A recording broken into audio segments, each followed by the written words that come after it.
Kenapa ini gue bilang udah direncanakan? Karena memang ada videonya orang-orang tersebut kalau memang harusnya diperiksa sebagai pelaku. Kenapa diperiksanya di pinggir pantai? Dibawa ke pinggir pantai, ditelanjangi, ditendang, dibungkukkan, ditembak kakinya, dilindes pakai motor, disetrum kemaluannya. Apakah itu bukan hal yang direncanakan? Nah, ini loh yang hal-hal yang harus diperiksa nantinya sudah pasti. Dan kalau sesuatu yang sudah direncanakan itu bisa kena ke pasal 339. Pembunuhan yang diikuti, disertai atau didahului oleh suatu perbuatan pidana yang dilakukan dengan maksud mempersiapkan, ingat ya, mempersiapkan dibawa ke pinggir laut dan mempermudahkan pelaksanaannya, ingat ya, di pantai, bukan diperiksa di kantor polisi, atau untuk melepaskan diri maupun peserta lainnya dan dari pidana dalam hal tertangkap tangan, ataupun untuk memastikan penguasaan barang yang diperolehnya secara melawan hukum, diancam dengan pidana penjara seumur hidup atau selama waktu tertentu paling lama 20 tahun penjara. Dia bekas seorang polisi, pasti dia tentu paham betul yang namanya melakukan pemeriksaan di BAB seharusnya dilakukan di kantor polisi, bukan dibawa ke pinggir pantai dan disiksa, bahkan satu nyawa melayang. Jadi setiap kasus ini mencuat, saya selalu perhatikan Novel Baswedan selalu menggiring opini ke media-media TV maupun ke media-media online lainnya, seolah-olah ini berhubungan dengan siapa? Ini berhubungan dengan siapa? Ini berhubungan dengan siapa? Ingat ya, untuk menyelesaikan sebuah kasus itu tidak bisa diselesaikan dengan defonir. Jadi harus diselesaikan oleh hakim yang memutuskan yang sudah disumpah atas nama Tuhan. Saya tunggu Novel Baswedan, kejantanannya siap diperiksa dalam urusan kasus. Halo, assalamualaikum, balik lagi sama saya Aoki Vera. Selamat gini hari. Udah lama gue gak bikin video dan langsung aja hari ini gue mau bahas mengenai tweetnya Novel Baswedan mengenai kematian Mr. Sony atau yang dikenal sebagai Maher di dalam penjara. Dan tweetnya itu ya akhirnya kali ini kena getahnya dilaporkan ke kepolisian. Langsung aja di sini yang gue pengen bahas adalah mengenai kasus burung walet yang terjadi di tahun 2004. Tahun 2004 ada kasus burung walet, kita semua tahu ada satu korban yang meninggal, yang lainnya ada yang cacat dan bagaimana gitu loh. Kisahnya juga tragis juga sih, disetrum bagian kemaluan, dilindes pakai motor apa gimana gitu. Nanti videonya gue up lagi, ada videonya lengkapnya ceritanya. Dan di sini tahun 2004 jadi kasus burung walet. Kemudian tahun 2006 Novel Baswedan masuk ke bagian KPK. Kemudian tahun 2012 kasus burung walet ini mencuat lagi. Pada tahun 2004 Novel Baswedan hanya dikenakan sanksi teguran. Ingat ya. Hanya dikenakan sanksi teguran, padahal di situ satu nyawa melayang. Ya. Satu nyawa melayang dan hanya dikenakan sanksi teguran.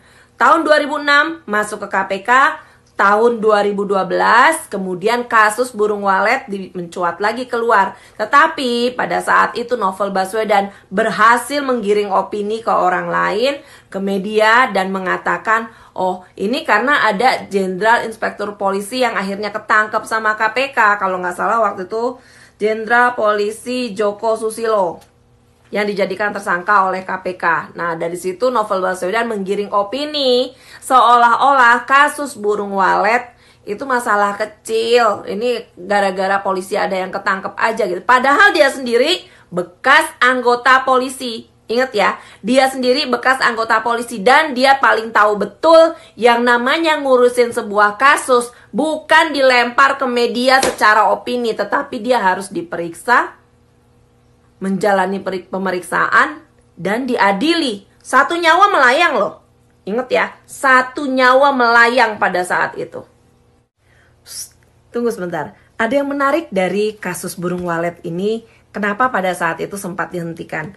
Ternyata kasus burung walet ini dihentikan oleh presiden pada saat itu, yaitu Presiden Bambang Yudhoyono yang pada saat itu menjabat. Kita lihat ya, tahun 2004 kasus burung walet.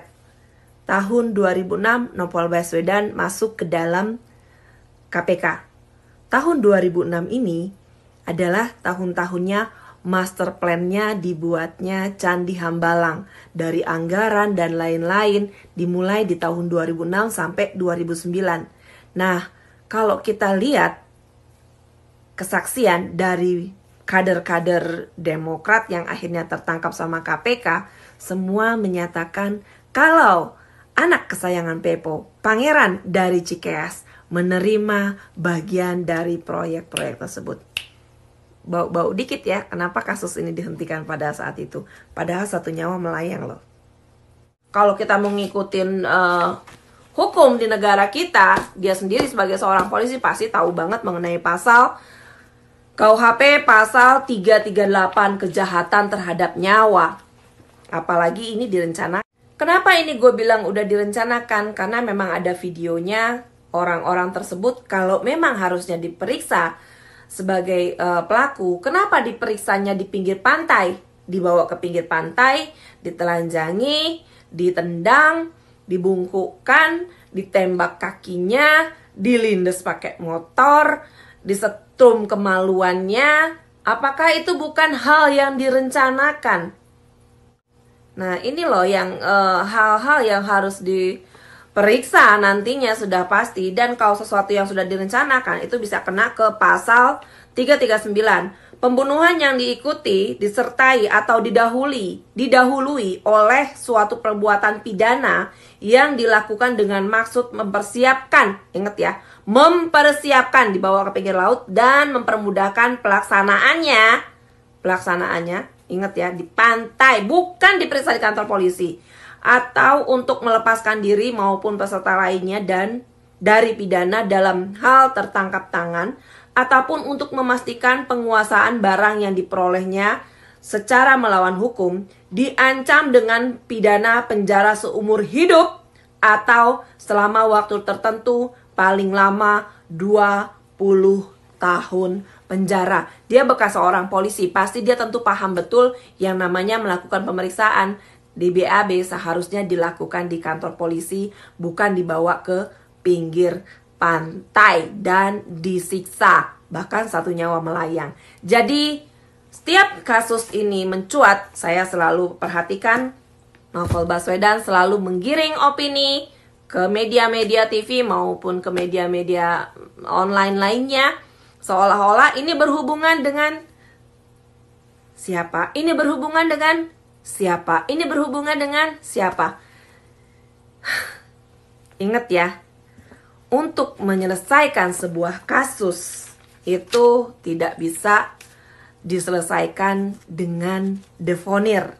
Jadi harus diselesaikan oleh hakim yang memutuskan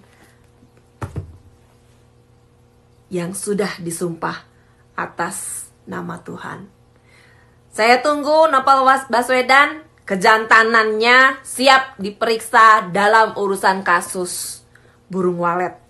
Ingat, satu nyawa melayang dan kamu hanya bolak-balik menggiring opini kepada media, kepada masyarakat seolah-olah kasus ini ada hubungannya dengan yang lain-lain. Padahal kamu sendiri seorang polisi dan kamu tahu hukumnya bagaimana orang yang sudah menghilangkan sebuah nyawa.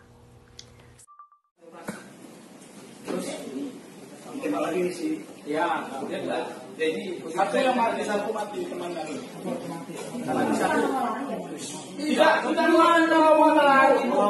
Kenapa kita susah? Kan nggak saya cerita. ya. Kami ditangkap jam 7 disiksa sampai jam 11. Gimana? Nak bangkit aja susah. Kamu benar yakin? Tidak ada Pak. Panggilan lagi benar tidak ada. Setelah itu saya ditendang dari belakang, saya terlumpur, masih juga ditabungkan juga, masih dipertanyakan juga sama Novel Baswedan itu kepada saya, masih ada nggak TKP yang kamu buat di sini? Saya bilang tidak, baru saya didirikan. Tapi sempat saya noleh di belakang sebelum melakukan penembakan karena sudah terasa ini di kaki saya gini, saya lihat mengkilat putih karena itu disorot lampu mobil merah putih mobilnya dia. Saya sempat lihat, saya ditonjok, lihat ke depan, baru saya itu kurang saya dari belakang, kamu lihat ke depan, baru terlintas sama saya lihat pistola warna putih karena dingin di dada kaki saya ini sebelum dilakukan penembakan. Karena sebelumnya sama yang juga dalam keadaan di borgol itu. Jawaban kami hanya iya. Posisi kami itu waktu di BAP itu sudah tergeletak semua. Sebelum kami masih dipukul setelah ditembak, sudah nggak berdaya, masih dalam keadaan di borgol, kami baru diperiksa di BAP sampai pagi. Itu baru kami diperiksa. Penyiksa sebelum diperiksa.